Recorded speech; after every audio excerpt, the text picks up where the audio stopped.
Buenos días a cada uno de ustedes. Es una bendición poder estar nuevamente en el recinto de oración del Señor, dándoles gracias a aquellos que pues nos ven, nos oyen, escuchan. Son enseñanzas bíblicas, es la fe de un bautista, porque somos bautistas por denominación, pero cristianos por convicción. Lo que predicamos aquí en este templo es la Biblia, la palabra de Dios.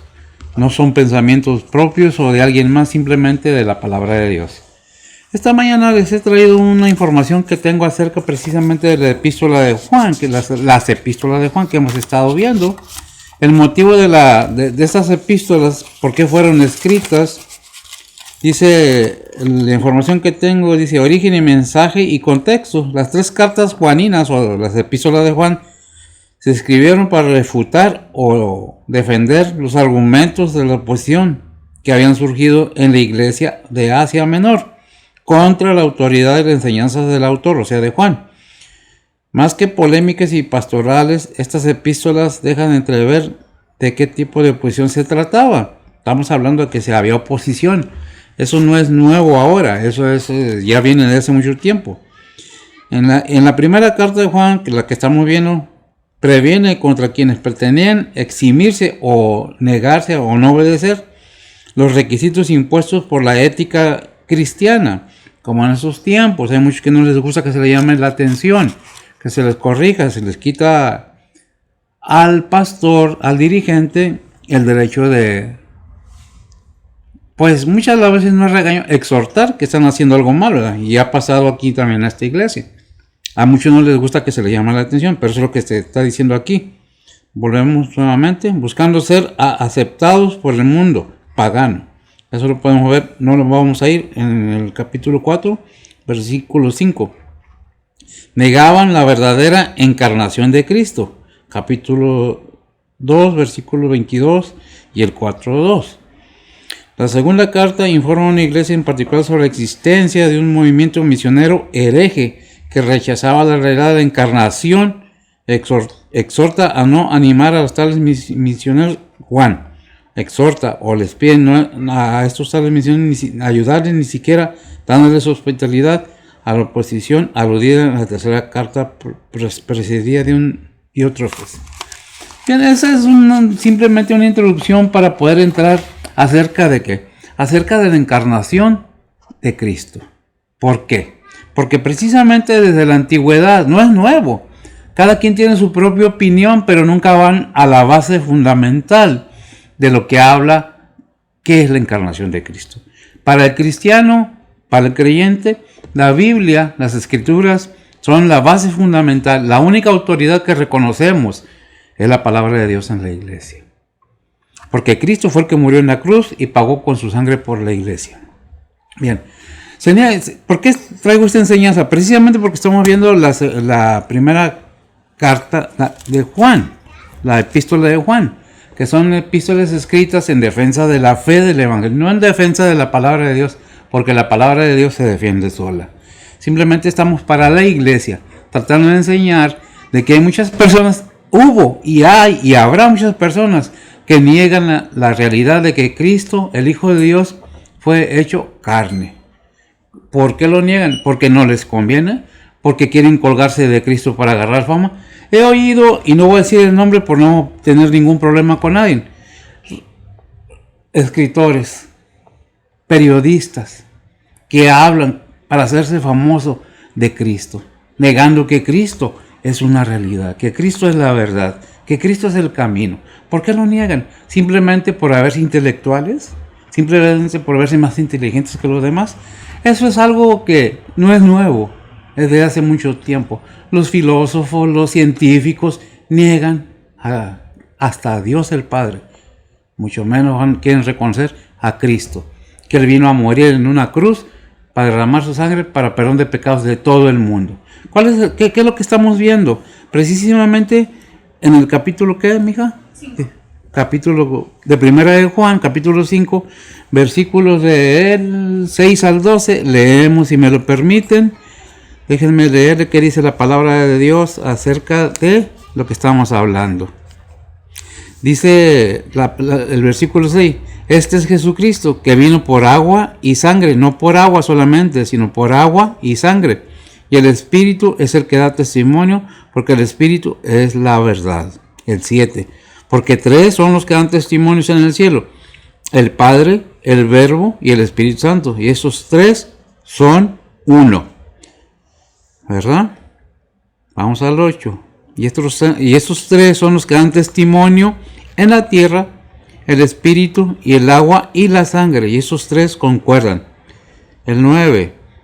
Si recibimos los testimonios de los hombres, el testimonio de Dios es mayor, porque este es el testimonio de Dios que ha testificado de su Hijo.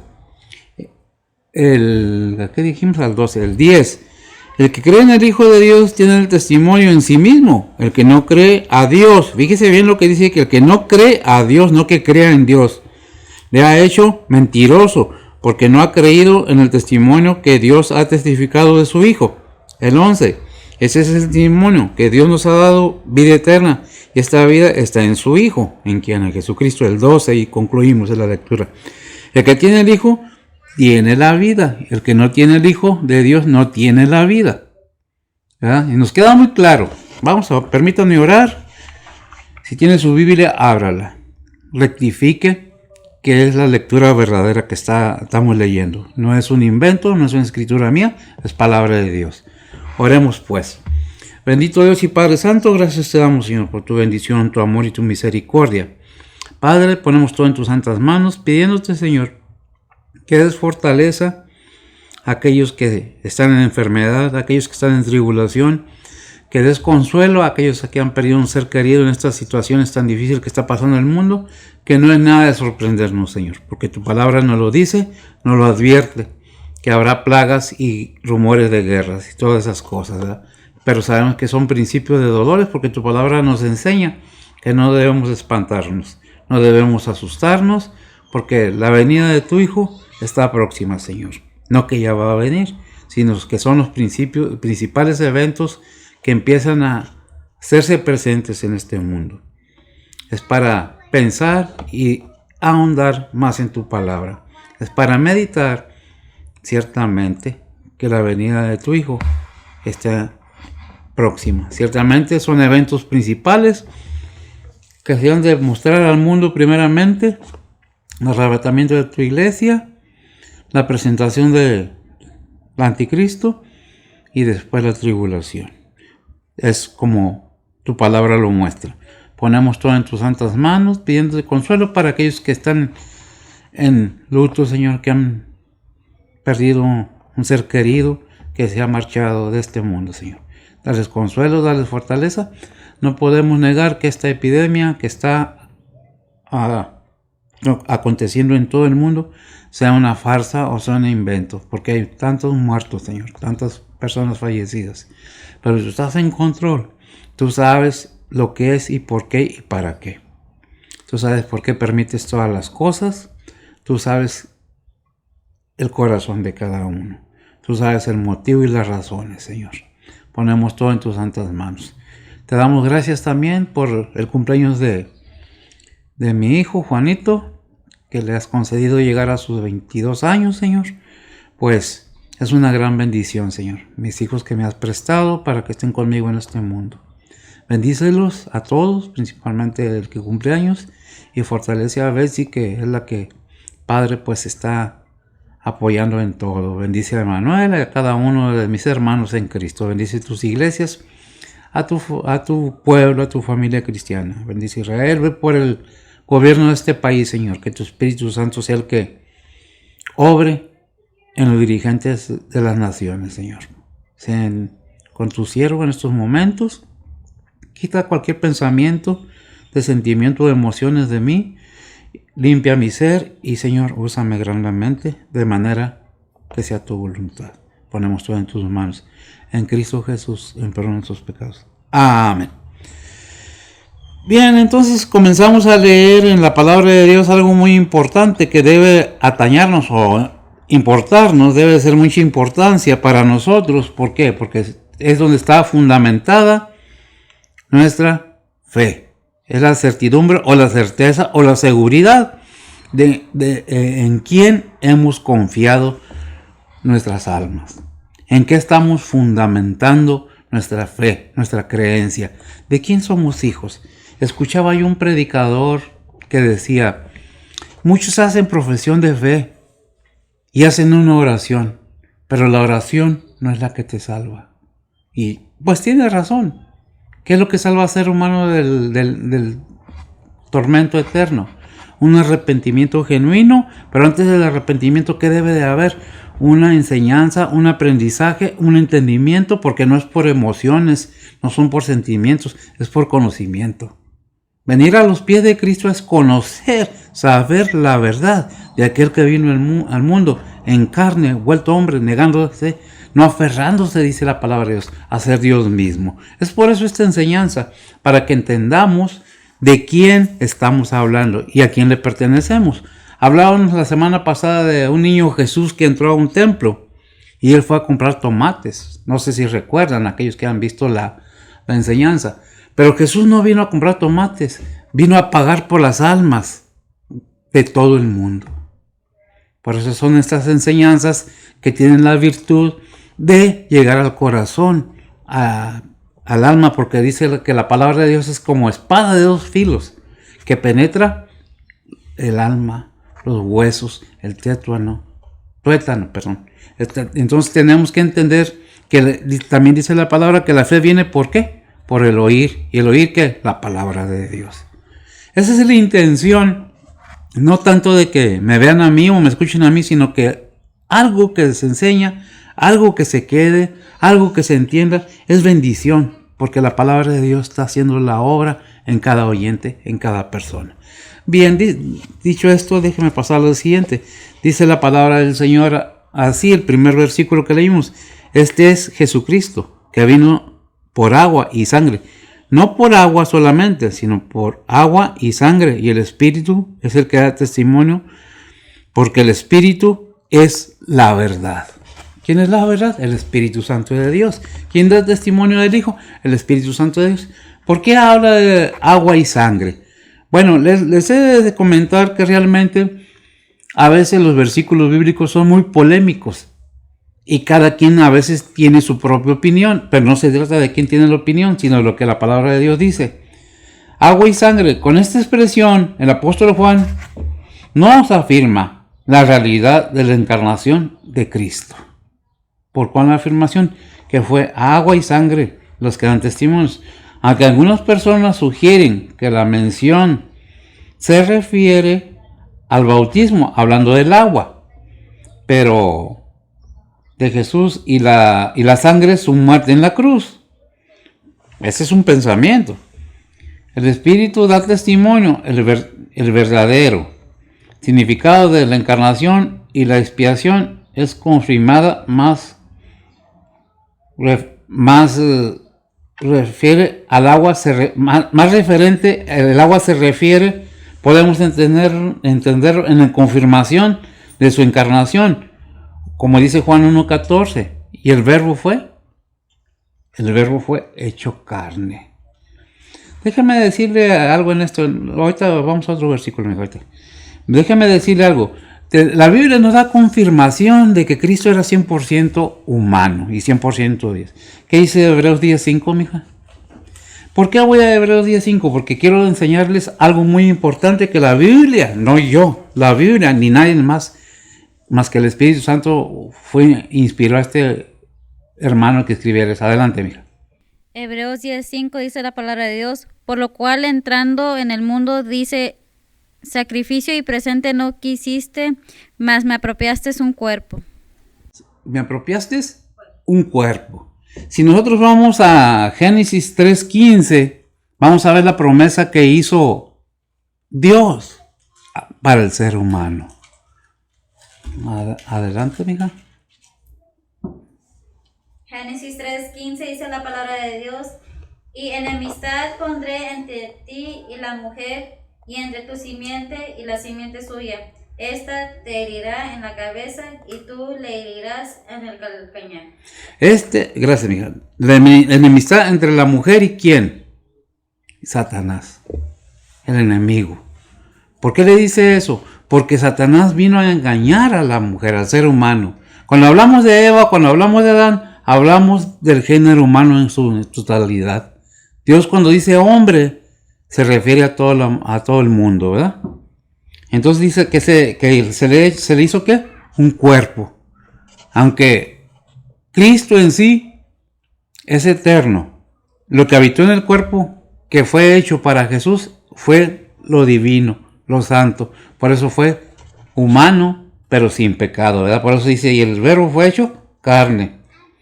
Es el hecho que el cuerpo humano del Señor contenía lo mismo que el nuestro, aunque sin pecado. ¿Dónde dice eso? Que es igual que nosotros. Es Filipenses 2.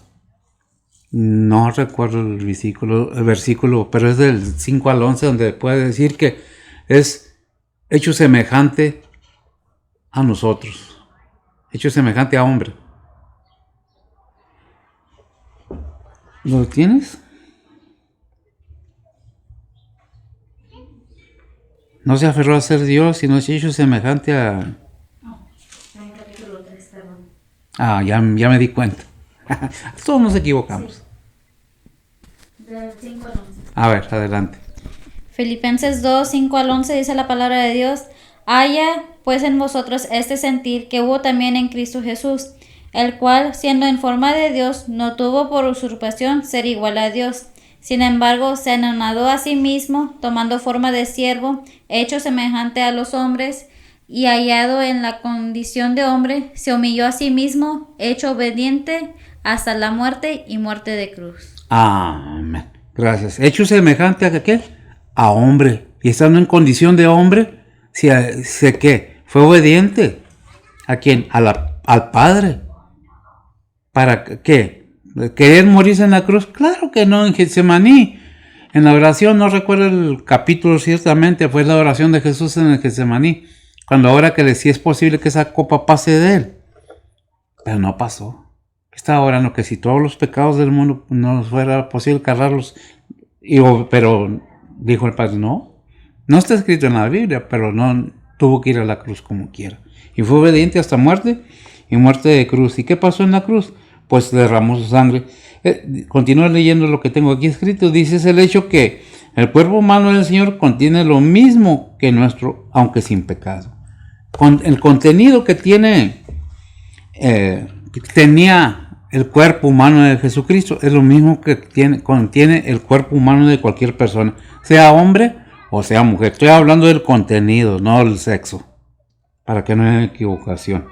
Una definición sexual. En Hebreos 2.14 nos enseña algo muy importante, y voy a permitir que ver si lo lea por cuestiones. ¿Lo tienes? ¿Hebreos qué? Hebreos 2.14 nos enseña esto también. Dice la palabra de Dios: así que, por cuanto los hijos participaron de carne y sangre, él también participó de lo mismo, para destruir por la muerte al que tenía el imperio de la muerte, es a saber, al diablo. Qué tremendo. O sea, por la muerte del cuerpo de Jesucristo venció al diablo. Y lo dice bien claro. Entonces, bien, científicamente se ha confirmado que el cuerpo humano requiere de agua para un buen funcionamiento. Siempre que tenemos algún problema físico, los doctores recomiendan tome más agua, ¿verdad? ¿Por qué? Porque ¿cuánto contiene el cuerpo? Un 50 a un 65% de agua. También podemos tomar en cuenta esto que dice en Juan 19:34 y poder poner a disposición bíblicamente nuestra opinión. Adelante. Juan 19:34 Uh-huh. dice la palabra de Dios: empero uno de los soldados le abrió el costado con una lanza, y luego salió sangre y agua. ¿Era el cuerpo semejante de Jesucristo al nuestro? Sí. ¿Por qué tuvo que morir en la cruz? Para perdón de nuestros pecados. Se confirma que la deidad de Cristo, la humanidad de Cristo, 100% era un ser humano y 100% Dios. ¿Por qué? Porque se levantó de los muertos. Y así venció no nomás a Satanás. ¿Qué dice? Para vencer a Satanás tuvo que ¿qué? Morir. y luego vencer la muerte y resucitar. ¿Para qué? Para estar sentado. Ahora que hablamos del nacimiento de nuestro Señor Jesucristo, ahora que es tiempo de todo eso, sabemos que en Isaías 7:14 nos habla desde antes, 650 años antes que naciera el Creador, ya nos estaban anunciando su llegada. Adelante. Isaías 7:14. Dice la palabra de Dios: por tanto, el mismo Señor os dará señal. He aquí que la Virgen concebirá y dará a luz un hijo y llamará su nombre Emmanuel.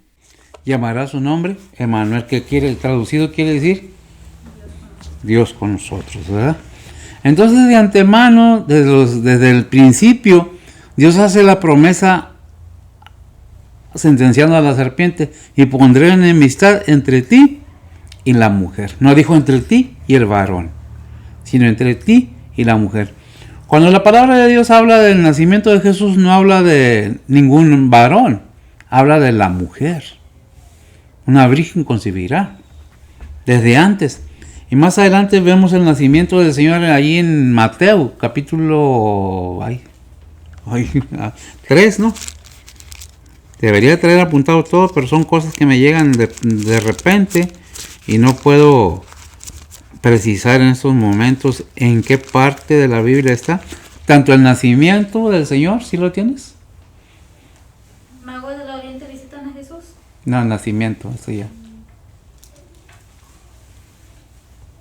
Cuando el ángel le habla a María que va a concebir, ¿verdad? Son primeros capítulos. Son cosas que me llegan a la mente, no es que los traiga apuntados, realmente no me gusta mucho hacer muchos apuntes, sino como la palabra de Dios vaya caminando, así es como vamos viendo lo que es la palabra de Dios. Les he de decir que es muy difícil para mí a veces cuando llegan y no recuerdo los versículos. ¿Cuando le habla a María o cuando le habla a José? Cuando le habla a María. Es en Lucas. Lucas 1 del 26 hasta el 35. Uh-huh. Lucas 1, 26 al 35 dice la palabra de Dios: y al sexto mes el ángel Gabriel fue enviado de Dios a una ciudad de Galilea llamada Nazaret, a una virgen desposada con un varón que se llamaba José, de la casa de David. El nombre de la virgen era María. Y entrando el ángel a donde estaba, dijo: salve, muy favorecida, el Señor es contigo, bendita tú entre las mujeres. Mas ella, cuando le vio, se turbó de sus palabras y pensaba qué salutación fuese esta. Entonces el ángel le dijo: María, no temas, porque has hallado gracia cerca de Dios, y aquí concebirás en tu seno y tendrás un hijo y llamarás su nombre Jesús. Gracias, amiga. En Juan 1:1 nos dice que el verbo estaba con Dios y que el verbo era Dios. A ver si lo tienes a la mano.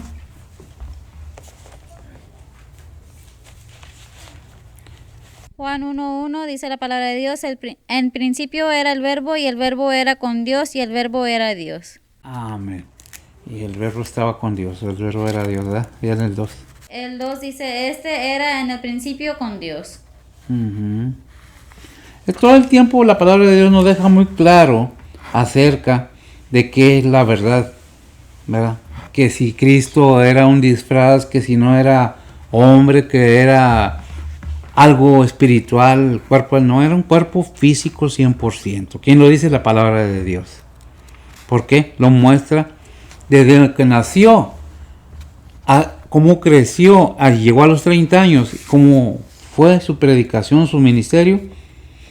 Y la palabra de Dios nos dice en Hebreos que fue preparado un cuerpo, ¿verdad? Podemos leer ahí mismo en Hebreos 10:5, el versículo 8 y del 8 al 10. Uh-huh. Hebreos 10, 8 al 10. Dice la palabra de Dios, diciendo arriba: sacrificio y presente y holocausto y expiaciones por el pecado no quisiste, ni te agradaron. las cuales cosas se ofrecen según la ley. Entonces dijo, heme aquí para que haga, oh Dios, tu voluntad. Quita lo primero para establecer lo postrero, en la cual voluntad somos santificados por la ofrenda del cuerpo de Jesucristo, hecha una sola vez. Amén. Hecho una sola vez y para siempre. Es la palabra de Dios la que nos está enseñando que realmente Cristo vino al mundo en forma de ser humano, no en forma de un ángel, no en forma de otra cosa espiritual, sino simplemente en forma de un ser humano. Porque vemos desde la promesa, tanto de Génesis como en Isaías, luego vemos en Lucas el nacimiento de la promesa, en Hebreo nos dice que se le apropió cuerpo. ¿Y cómo iba a ser un cuerpo? Humano, tenía que nacer un humano, ciertamente, no hubo intervención de varón ahí, fue puesto, porque muchos piensan que hubo una relación entre el Espíritu Santo y la Virgen María. No hubo una relación carnal. Todo es espiritual. Si Dios tiene poder para hacer lo que el hombre piensa imposible, ¿qué no podrá hacer?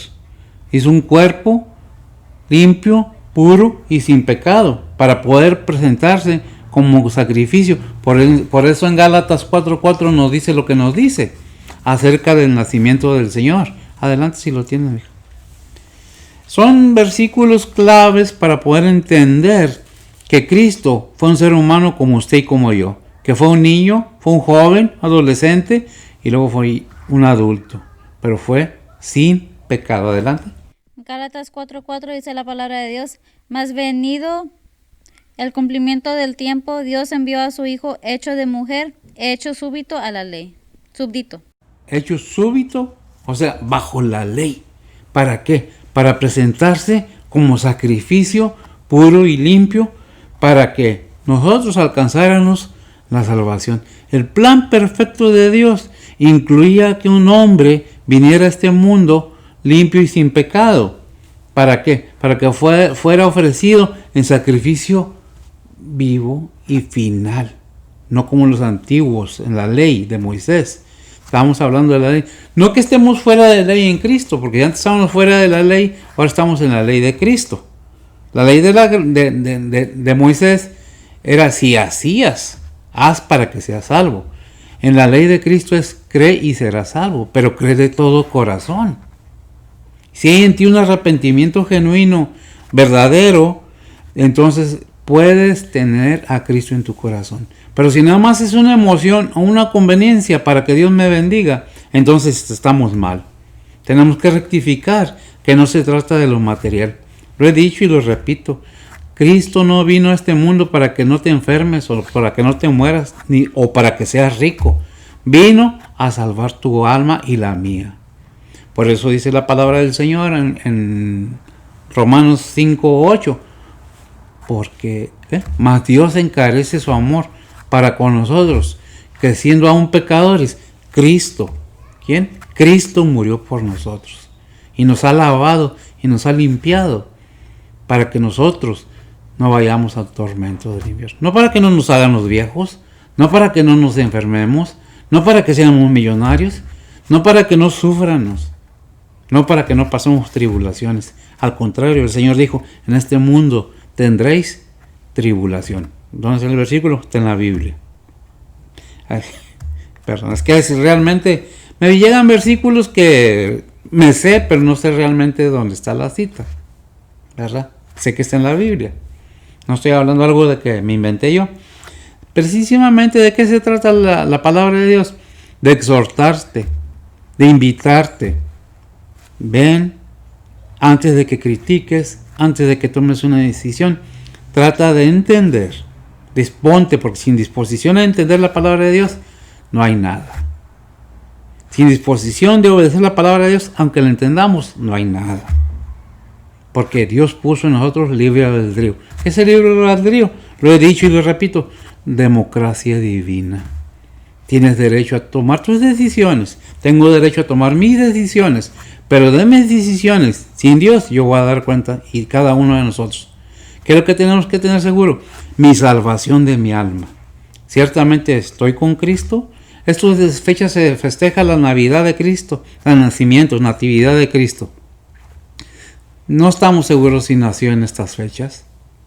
Nos unimos con todos los demás a festejar ese día, a celebrar ese día del nacimiento de Cristo, pero más el nacimiento en mi corazón, en mi persona.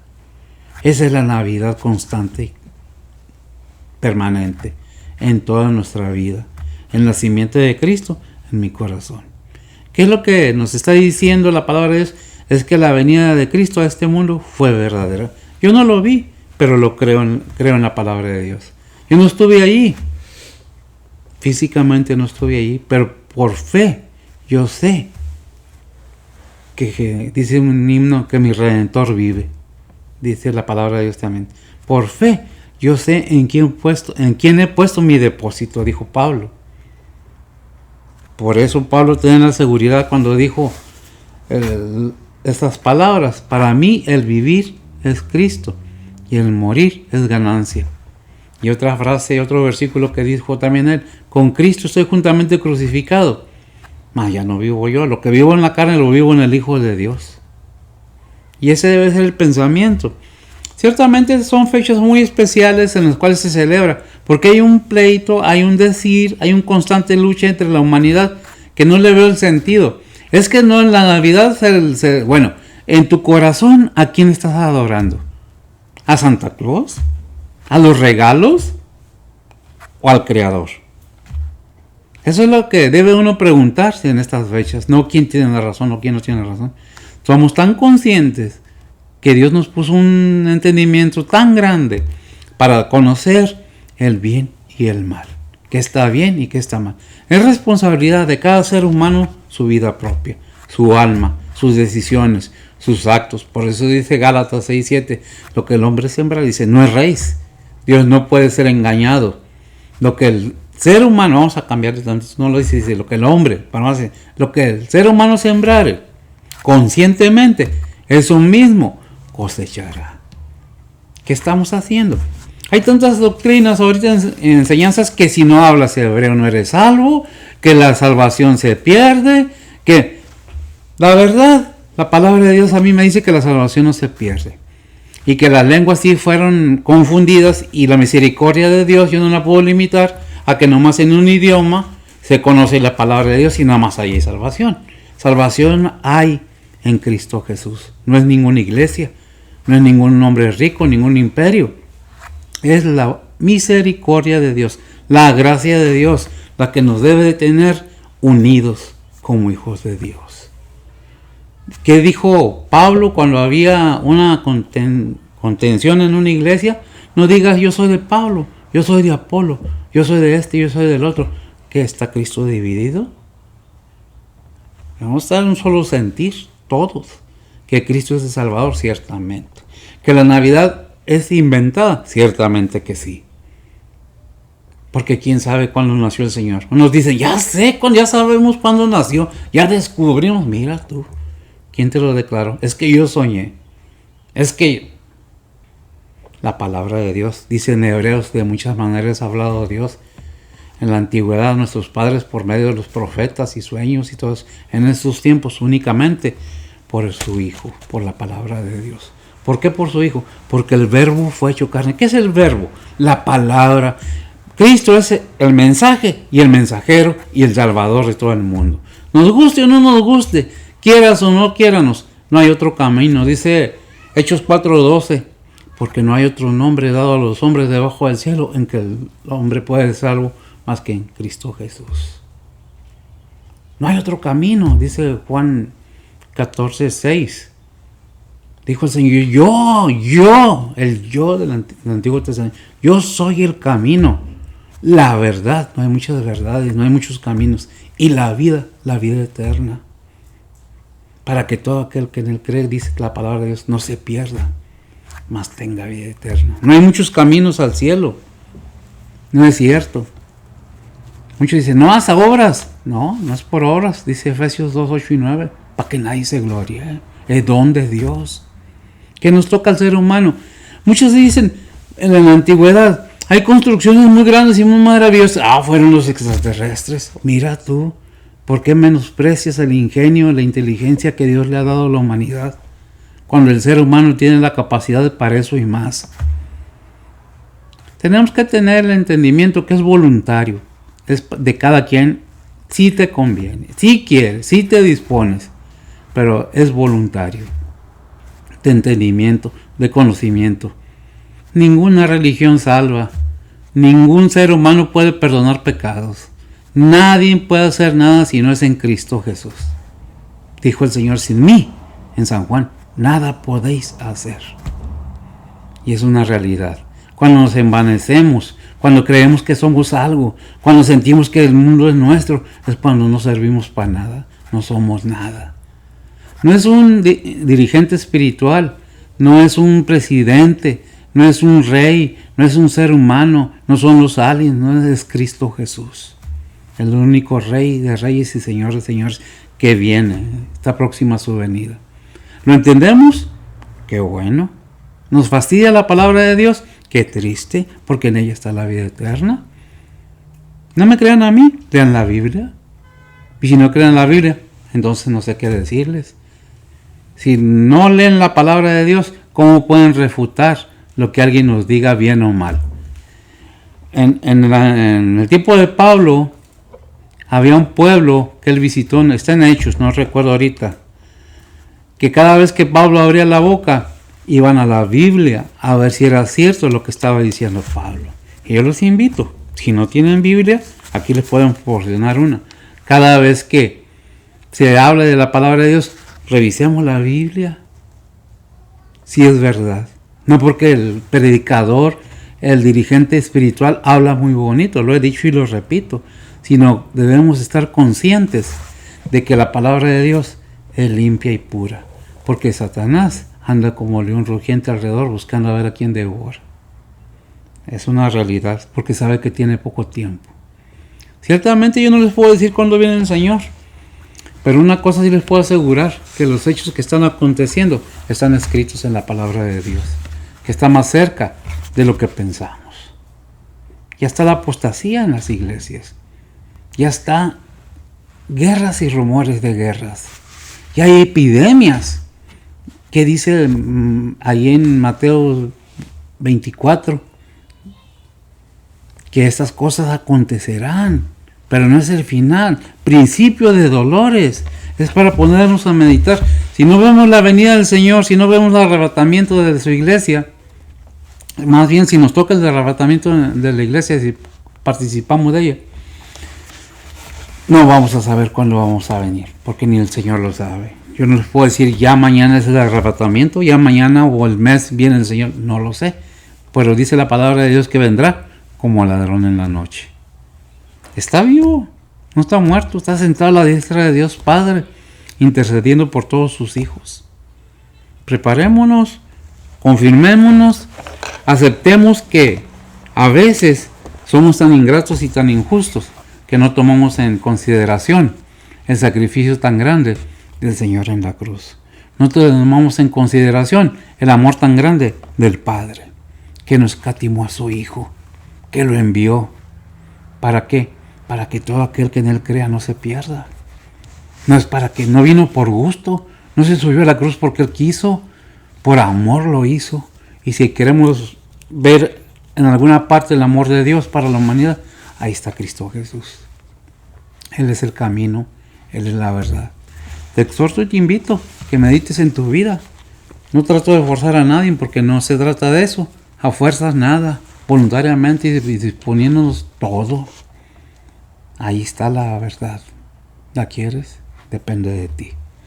El Señor te bendiga. Oremos pues.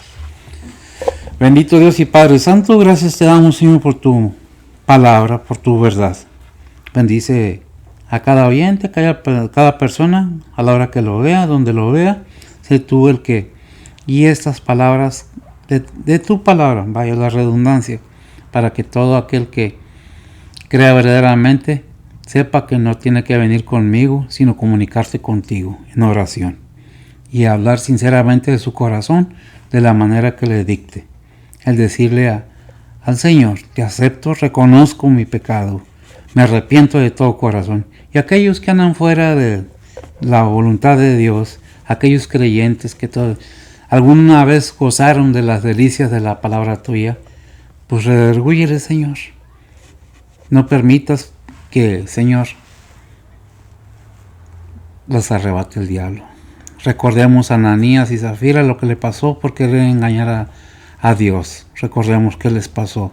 ¿Murieron? Sí, murieron. Recordemos el joven que tenía ahí en Corintios, 1 Corintios 5:5, la tenía su madrastra como esposa.